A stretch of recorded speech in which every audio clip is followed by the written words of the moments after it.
आज आपण भारतातल्या आई सकाळी उठतो, किती धावपळ करतो, स्कूल टिफिन बॅग पॅक करतो, विदाऊट अ सेकंड थॉट की यामागे या 2 व्यक्तींचे किती मोठे आभार आहेत आपल्यावर. किती जास्त कृतज्ञता व्यक्त करायला पाहिजे आपण या 2 व्यक्तींची, कारण की यांच्यामुळेच आज आपल्या मुली शाळेत जात आहे.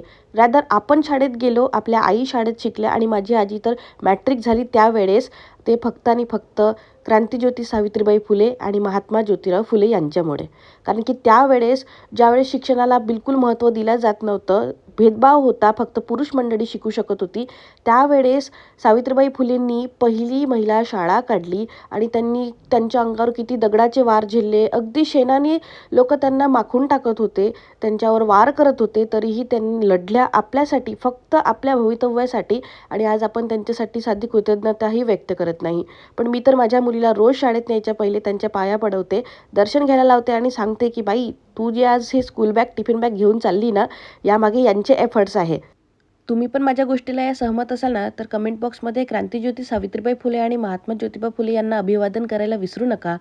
चला, त्यानंतर तुम्हाला इव्हिनिंगची गंमत सांगते. आमच्याकडे आज नन्हे मेहमान आले होते.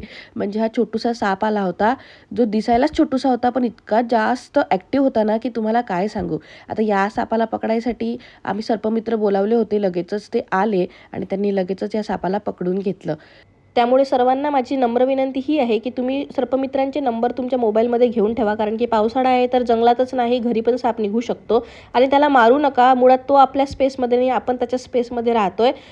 तर सर्पमित्रांचे नंबर तुम्ही माझ्या कमेंट बॉक्समध्ये सुद्धा टाकू शकता, म्हणजे भरपूर लोकांना मदत होईल. चला, जय गजानन माऊली. भेटूयात उद्याच्या व्लॉगमध्ये. Tata, bye bye.